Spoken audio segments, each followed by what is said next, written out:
Pagi itu, Zahwa bergegas keluar dari kamar sempit kontrakannya ketika mendengar ketukan pintu keras. Di depan pintu, berdiri ibu kontrakan dengan wajah kesal, tangan terlipat di dada. Zahwa, sudah 3 bulan belum bayar kontrakan. Kalau tidak ada juga, kalian bisa saya usir, katanya dingin. Zahwa menunduk, maaf, Bu, saya dan suami sedang kesulitan. Saya janji akan bayar. Hanya perlu sedikit waktu lagi, ucapnya dengan suara gemetar. Setelah pemilik kontrakan pergi, Zahwa duduk di lantai, memeluk lututnya sambil menahan tangis. Rumah kecil ini adalah satu-satunya tempat yang mereka punya setelah harus menjual rumah mereka yang dulu nyaman. Yoga, suaminya, adalah seorang agen investasi. Setahun lalu, hidup mereka terbilang cukup. Namun, segalanya berubah saat Yoga ditipu oleh temannya dalam proyek investasi besar. Sebuah skema penipuan yang membuat Yoga menanggung utang hingga 3 miliar rupiah. Dalam sekejap, semua tabungan mereka lenyap, dan aset-aset berharga, mulai dari rumah, mobil, hingga perhiasan yang dulu dimiliki Zahwa, harus dijual untuk menutupi hutang yang tak kunjung lunas. Malam itu, saat Yoga pulang dengan wajah lelah, Zahwa melihat betapa suaminya tampak putus asa. Mata Yoga kosong, pundaknya lunglai, dan ia hanya duduk di kursi reyot dengan napas berat. Maafkan aku, Zahwa, seharusnya ini tidak terjadi. Aku merasa gagal jadi suami, ucap Yoga dengan suara serak. Zahwa menggenggam tangan Yoga, walau tangan suaminya dingin dan gemetar. Kita akan lewati ini bersama, Mas. Jangan menyerah, katanya, berusaha tegar. Namun, di balik kata-katanya, hati Zahwa dipenuhi kecemasan. Setiap hari, mereka terjebak dalam lingkaran kemiskinan, dengan utang yang terus menghantui. Makan seadanya, tanpa jaminan tempat tinggal, dan hidup dalam tekanan yang begitu berat. Semua itu membuat mereka berdua seperti berada di ujung harapan. Mereka hanyalah sepasang pengantin baru yang bermimpi membangun keluarga bahagia. Namun, kenyataan yang menyakitkan membuat mereka harus berjuang dari titik terendah, berusaha bertahan di tengah kehidupan yang penuh kesedihan. Sebelum kehidupan mereka berubah drastis, Zahwa dan Yoga sebenarnya adalah sosok yang penuh potensi. Zahwa, seorang wanita cerdas dan teliti, bekerja sebagai admin di sebuah pabrik garmen besar. Dengan keterampilannya, ia dipercaya menangani banyak urusan administratif yang penting di sana. Namun, ketika mengandung anak pertamanya, kondisi kesehatan Zahwa terus menurun, dan akhirnya ia harus mengambil keputusan berat, berhenti bekerja demi menjaga kesehatan dirinya dan sang calon buah hati. Meski berat, Zahwa yakin Yoga bisa menjadi tulang punggung yang kuat untuk keluarga kecil mereka. Di sisi lain, Yoga adalah sosok yang dikenal cerdas dan pandai bersosialisasi. Sebagai marketing handal, ia tak pernah kesulitan menjual apapun. Ketika temannya, Anton, yang memiliki perusahaan investasi menawarkan peluang bisnis dengan janji keuntungan besar, Yoga merasa ini adalah kesempatan untuk menabung masa depan yang lebih baik bagi keluarga. Awalnya, semua berjalan lancar. Yoga berhasil membawa banyak investor untuk bergabung. Kecakapannya dalam komunikasi dan strategi pemasaran membuat perusahaan investasi itu berkembang pesat. Namun, kebahagiaan itu tak bertahan lama.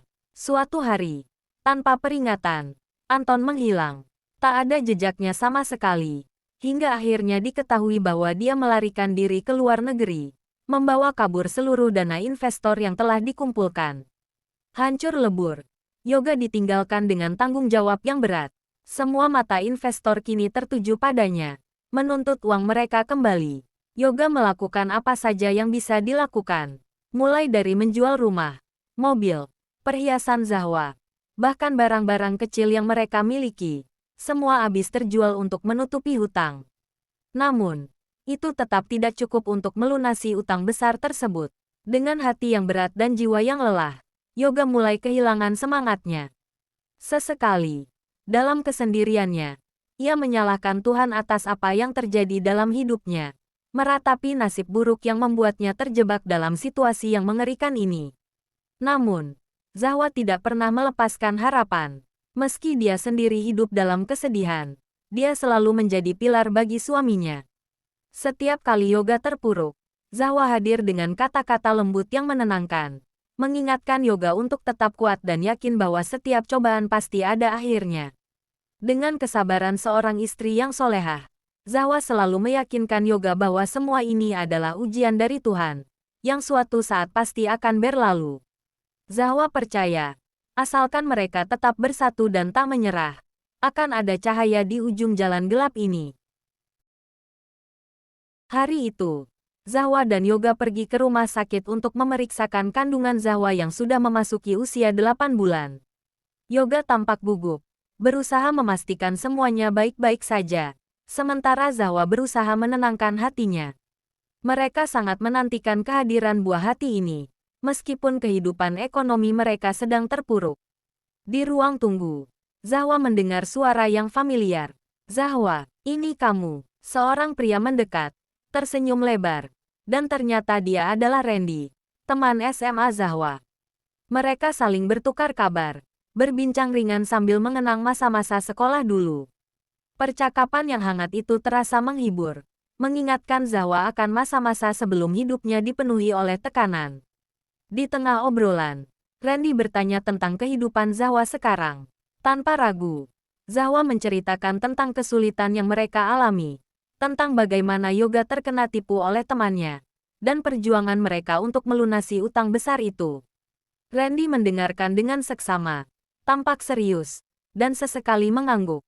Setelah Zahwa selesai bercerita, Randy tersenyum dan berkata, "Zahwa, aku bekerja sebagai manajer di perusahaan fashion anak. Perusahaan kami memproduksi pakaian anak-anak Muslim, dan kebetulan saat ini kami sedang butuh tenaga marketing yang handal. Mungkin Yoga bisa mempertimbangkan untuk bergabung." Mendengar tawaran itu, Yoga merasa seolah ada secercah harapan baru. Selama ini, ia merasakan begitu banyak tekanan dan kegelisahan. Tetapi kini, ada peluang untuk memulai kembali.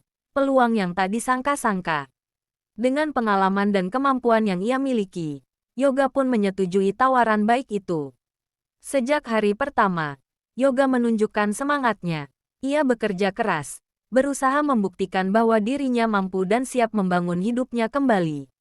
Kemampuan Yoga dalam beradaptasi dan bersosialisasi membuatnya cepat diterima oleh seluruh karyawan di perusahaan tersebut. Tak butuh waktu lama, Yoga berhasil membawa kemajuan signifikan pada penjualan produk perusahaan itu. Bagi Zahwa dan Yoga, pekerjaan ini adalah berkah yang tak terduga. Sebuah sinar terang di tengah kegelapan. Setiap hari, Zahwa merasakan optimisme baru, melihat Yoga kembali penuh semangat dan harapan. Mereka sadar, perjuangan masih panjang, tetapi kini mereka memiliki alasan untuk percaya bahwa hidup mereka akan kembali membaik. Sebulan kemudian, hari yang dinanti tiba. Zahwa merasakan kontraksi yang semakin kuat, dan Yoga langsung mengantar istrinya ke rumah sakit. Di ruang bersalin, Yoga menggenggam tangan Zahwa erat-erat, berusaha memberikan kekuatan meski hatinya sendiri penuh kekhawatiran. Namun, tak lama setelah proses persalinan dimulai, keadaan menjadi mencekam.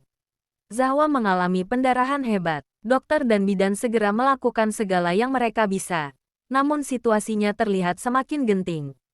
Wajah bidan menegang, dan dengan suara berat, ia berkata kepada Yoga, "Kami harus membuat keputusan cepat. Jika pendarahan tidak berhenti, kita mungkin hanya bisa menyelamatkan satu nyawa." Yoga merasa dunianya runtuh mendengar kata-kata itu. Pilihan ini terlalu sulit. Dengan air mata di matanya, ia menatap Zahwa, yang tampak pucat dan lemah. Dalam hatinya, Yoga tahu betapa berartinya Zahwa baginya, wanita yang selalu mendampinginya dalam suka dan duka. Dengan suara bergetar, Yoga akhirnya berbisik kepada bidan, "Selamatkan Zahwa." Namun, di saat itulah, keajaiban terjadi. Zahwa mengumpulkan kekuatan terakhirnya, dan bidan serta dokter bekerja keras, memberikan dukungan medis terbaik yang mereka miliki. Dalam waktu yang terasa seperti keabadian, terdengar tangisan bayi. Kedua nyawa itu berhasil diselamatkan. Bayi laki-laki yang sehat dan kuat lahir ke dunia, dan Zahwa berhasil melewati krisis itu. Yoga tak bisa menahan air matanya. Ia menatap bayinya yang mungil dan istrinya yang masih lemah tetapi tersenyum lega. Mereka memutuskan memberi nama bayi itu Elzio Pratama. Sebuah nama penuh harapan dan makna. Tanda awal baru dalam kehidupan mereka. Hari demi hari, kehidupan mereka pun mulai membaik. Seiring waktu, Yoga semakin menonjol di perusahaan. Berkat dedikasi dan kecakapannya. Tak butuh waktu lama hingga Yoga dipromosikan menjadi kepala marketing. Di luar pekerjaannya, Yoga juga menyalurkan minatnya menulis. Ia mulai merangkai buku panduan marketing, membagikan ilmu dan pengalamannya selama bertahun-tahun.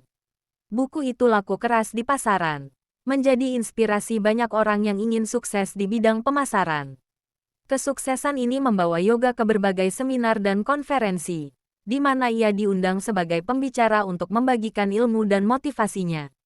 Kehidupan keluarga kecil mereka pun berangsur-angsur menjadi lebih stabil.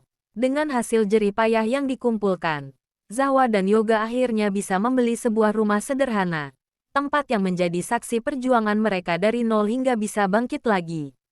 Kini, mereka hidup dengan penuh rasa syukur, bersama dengan Elzio, buah hati yang melengkapi kebahagiaan mereka.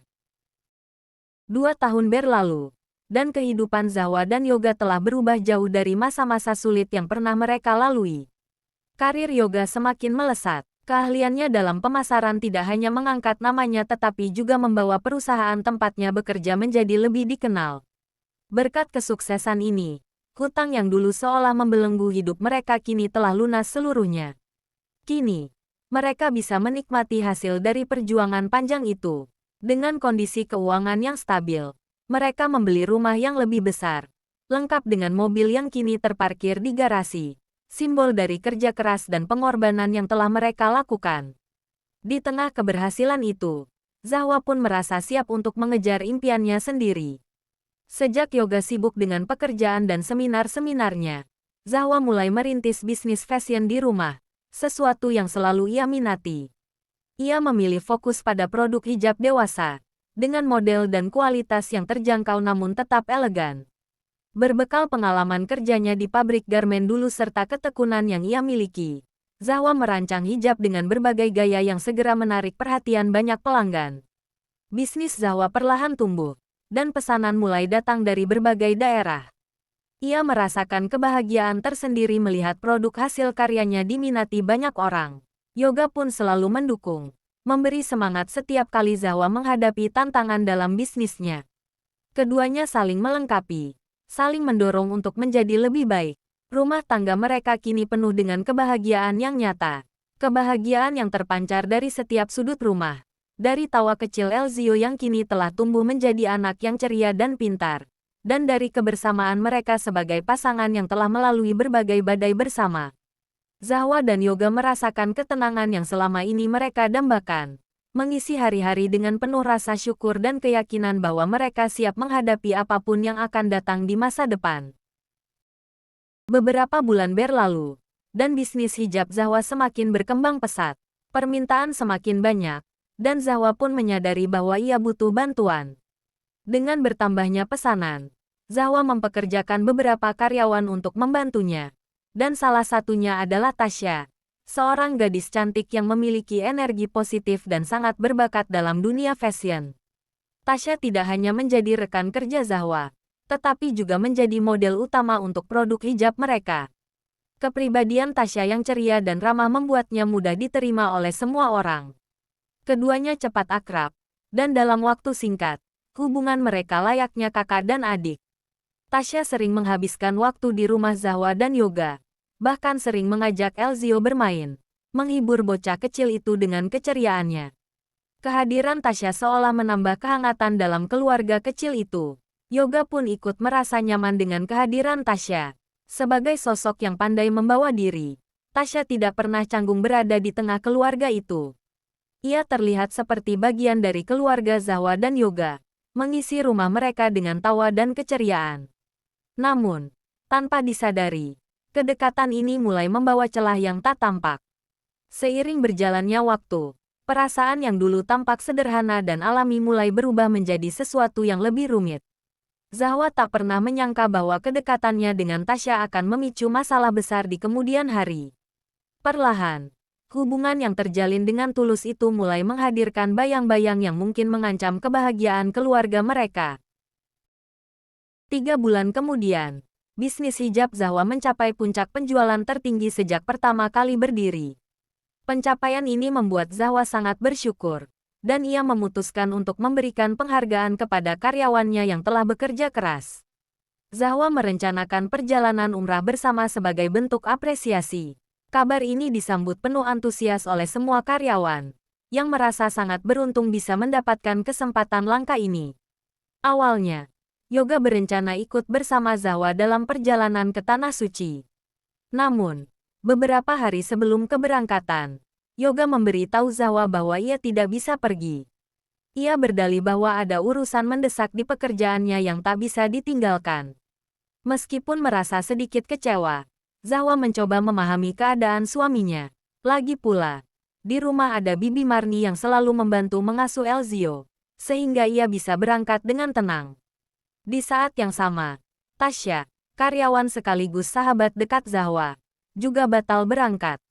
Zahwa sempat kaget saat Tasya mengabarkan bahwa ibunya tiba-tiba jatuh sakit dan harus dirawat di rumah sakit. Walau kecewa, Zahwa sangat memaklumi situasi Tasya dan memberi dukungan agar Tasya tetap berada di sisi ibunya. Akhirnya, Zahwa berangkat ke Tanah Suci bersama beberapa karyawan lainnya. Perjalanan mereka dipenuhi dengan berbagai rintangan yang menguji kesabaran. Mulai dari urusan administrasi yang berbelit hingga insiden kecil di bandara yang hampir membuat mereka ketinggalan pesawat. Namun, semua drama keberangkatan itu tak mengurangi semangat dan harapan Zahwa serta karyawannya untuk beribadah di Tanah Suci. Selama di sana, Zahwa merasakan kedamaian dan kebahagiaan luar biasa. Ia berdoa dengan penuh haru, memohon kepada Tuhan untuk terus membimbing keluarganya dan memberkati usaha yang telah mereka bangun bersama Yoga. Namun, ada perasaan tak nyaman yang tiba-tiba muncul dalam hatinya setiap kali ia memikirkan suaminya di rumah. Meski tak jelas penyebabnya, firasat itu tak sepenuhnya bisa ia abaikan. Zahwa memutuskan untuk tidak terlalu memikirkannya, dan fokus pada ibadah. Sementara itu, tanpa ia sadari, perubahan kecil namun signifikan mulai terjadi di rumahnya, yang kelak akan membawa Zahwa pada kenyataan pahit yang tak pernah ia bayangkan. Selama menjalankan ibadah umrah di Mekah, Zahwa merasakan banyak keajaiban yang menyentuh hatinya. Namun, ada beberapa kejadian aneh yang mulai membuatnya merasa janggal. Suatu pagi, saat sedang bersiap menuju Masjidil Haram, cermin di kamar hotel tiba-tiba pecah tanpa sebab yang jelas. Kaca cermin itu retak tepat di tengah, seolah ada sesuatu yang memberi pertanda. Zahwa menganggapnya sebagai kebetulan, meski perasaannya tak sepenuhnya nyaman. Lalu, di hari yang lain, Zahwa kebingungan mencari salah satu sandal yang hilang begitu saja. Padahal, ia yakin telah meletakkannya rapi di luar kamar. Kejadian-kejadian kecil itu terjadi berulang kali, dan Zahwa mulai merasakan seolah-olah ada pesan tak kasat mata yang ingin disampaikan kepadanya. Namun, Zahwa tetap berusaha berpikir positif, menganggapnya hanya ujian kecil yang perlu diabaikan. Hingga suatu hari, saat berada di sekitar Ka'bah, Zahwa merasakan kedamaian mendalam saat berdoa. Namun, di tengah kehusyukan itu, ia melihat seorang nenek tua yang tampak kesulitan mendekati Hajar Aswad. Nenek itu terpisah dari rombongannya dan terdorong oleh kerumunan jamaah. Tanpa ragu, Zahwa segera menghampiri dan meraih tangan sang nenek, membantu membawanya ke arah Hajar Aswad. Sesampainya di sana, Zahwa dengan sabar menunggu nenek itu selesai berdoa. Setelah itu, Zahwa mengantarkan nenek tersebut kembali ke pinggir kerumunan dan memastikan ia aman bersama rombongannya. Sang nenek berterima kasih dengan penuh haru dan menggenggam erat tangan Zahwa sambil berkata, "Terima kasih ya, Nak. Kamu adalah perempuan yang baik. Semoga hidupmu selalu dalam kebaikan.